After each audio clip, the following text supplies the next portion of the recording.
What a surreal week it's been. So Charlie Kirk was assassinated last week, and I was not expecting the fallout that I'm seeing from it, by which I mean rampant cancel culture. Liberals being canceled and conservatives cheering for it. And I'm seeing this and I'm like, oh my God, like have we learned nothing from the last decade? Have we not learned that cancel culture is bad and the importance of a free speech culture? Evidently not. So I want to come in here and talk about it. And let me just say right now, I'm conflicted on some of these things. I shouldn't say conflicted. In some cases, I do think it was right that a person was fired. In many cases, I do not think it was right. And in this video, I'm going to get into some of the distinctions and why I think that. But to start out, let's have a reminder why cancel culture is bad. We have seen cancel culture in the past. To name one example, let's think of James Damore and his Google memo about how there are biological differences between men and women and how they think. And that was met with an uproar. He was fired. And the underlying sentiment behind cancel culture is that you are offended by something someone else said, but you don't really have a good argument, but you're very offended. So you make an uproar, you make a big stink, enough people come together and say it and get the person fired, but you never actually had a discussion. Jennifer Say was another example during COVID, was speaking up about school closings. People did not like that someone was objecting to school closings. They didn't really have a good argument, so they said, I'm offended, shut her down. And the problem here is that we have arguments. Conservatives have arguments for what liberals are saying.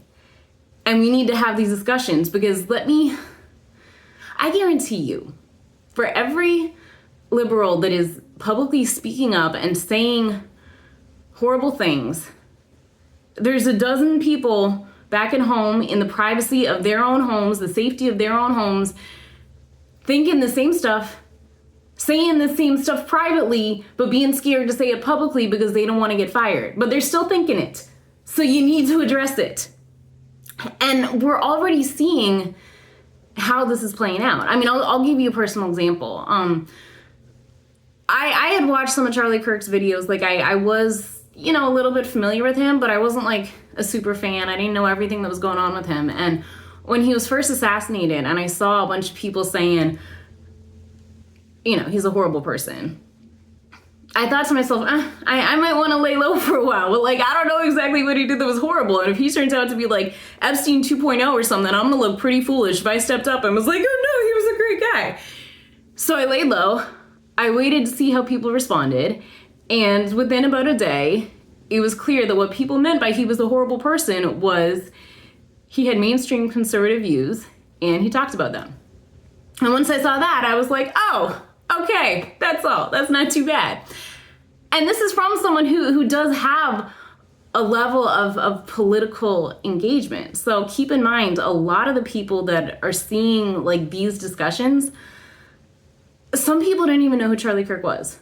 Many people, they knew who he was, but they didn't really know what he said or what he stood for. And when you see this kind of stuff, you're inclined to believe it unless you see people pushing back and explaining things. We saw this, people were bringing up that quote from Charlie Kirk being like, oh, I can't stand the word empathy, and using it out of context. And we saw people push back, provide the actual clip, provide the context, and say, yeah, he was saying he preferred the term sympathy to empathy. We saw this quote about Charlie Kirk saying, oh, some violence is necessary. And then we see the full context. We see him saying, hey, we're not going to have this utopian vision of the world where nothing ever goes wrong. We see that context. We move forward with the conversation. And I'm going to name for you a few specific examples where I think people were speaking up and raising concerns that a lot of people privately had. And I think it would have been better to just address it and not fire the person for saying it. One example is, I think, the very first person we fired for this sort of thing, MSNBC's Matthew Dowd. He was fired for saying, you can't stop with these awful thoughts you have.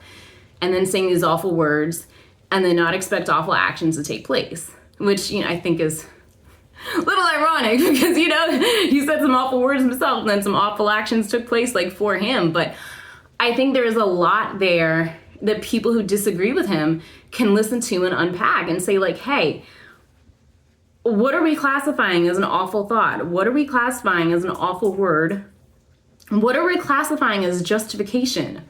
Are we saying that the awfulness of a certain thought and the awfulness of certain words justify this level of awfulness of action? And if not, let's talk about those little distinctions.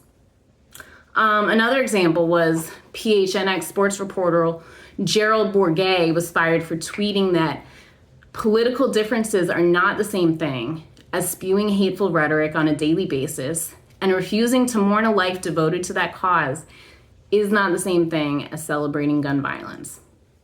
And I do want to point out, this was not something that was said on air. This was something tweeted, which I do think is a little bit of a distinction, that you can have a professional life and a personal life.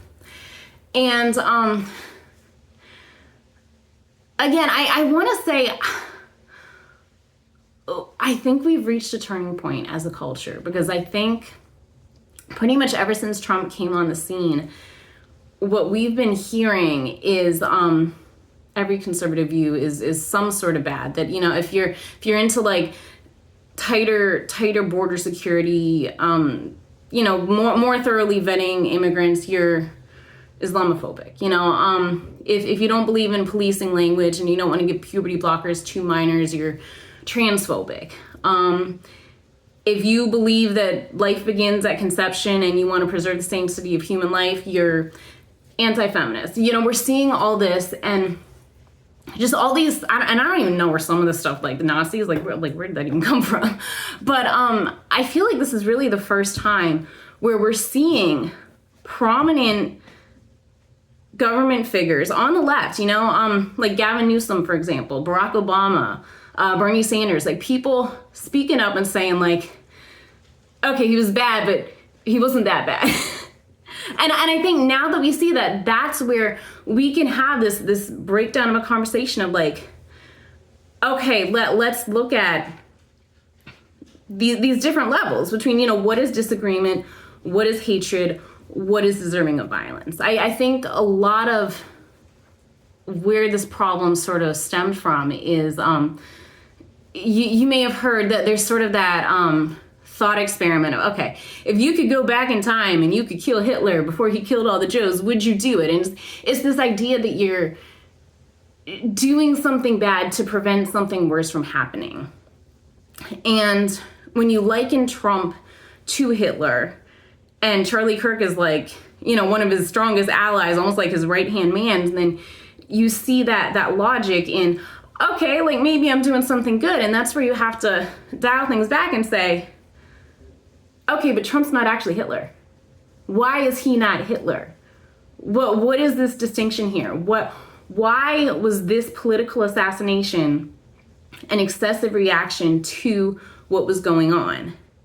Maybe because there are some degrees in here. Maybe people speaking up, they're not Nazis, they're not fascists, they're people that are saying hateful stuff. Well, why is it hateful? And what is an appropriate response to hate? What is a way to stop it? And is it really hateful or is it disagreement? Those are the conversations that I'm starting to see people thinking about that. The wheels are turning and we need to let this conversation play out. Trust the process. If people are allowed to think this through, I think this is going to be good in the long term, but they need to be able to talk about it and think it through rather than not saying anything because they're scared of getting canceled. Another example, U.S. Secret Security agent Anthony Poe was put on leave for saying that Kirk had spewed hate and racism on his show. At the end of the day, you answer to God and speak things into existence. You can only circumvent karma. She doesn't leave. So now he's saying, that racism, that's a very specific thing. I feel like that's something you can really take and run with. If you do not believe that the current narrative about systemic oppression and white fragility and Black people cannot be racist, here's something to talk about. What exactly did Charlie Kirk say that was racist? Let's talk about, was this racist? Was this a disagreement? Talk it out, you know, give people that space. Having said that, I have heard from people this idea,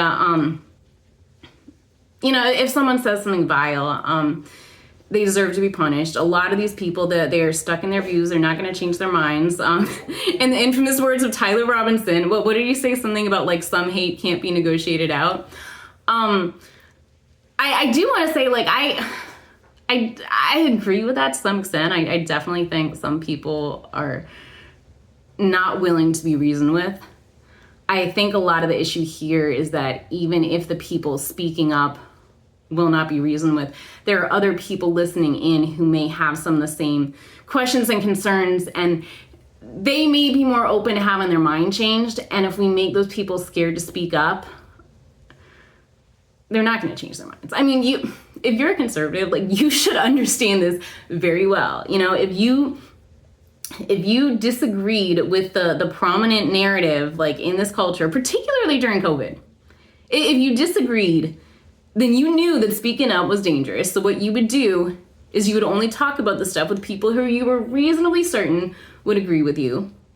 And what happens is your anger and resentment for the other side sort of grows, but it simmers below the surface. But you're not changing your mind. You're definitely not changing your mind, because you can't have these conversations. That's what we're doing to liberals right now. That is not what we want to be doing. That is not constructive for anybody. Okay, but having said that, I do want to address a couple examples where I did see that a person was canceled, and just unequivocally, I was like, yeah. Well, I shouldn't say unequivocally, actually, because I did waffle back and forth on this, but like my stance right now is like, okay, yes, that was appropriate. And the first example is Jimmy Kimmel. And this is one where initially, when I saw this, I actually thought differently, because he made a comment about how the MAGA gang was desperately trying to characterize this kid who murdered Charlie Kirk as anything other than one of them. And when I first heard that, I was like, okay, well, that, like, talk about having an argument, you know, like, that is about the easiest statement to dismantle. You know, I mean, you can cite so many, like, the what his own mother said about him, the writing on the bullet casings, you know, he wasn't MAGA, you know.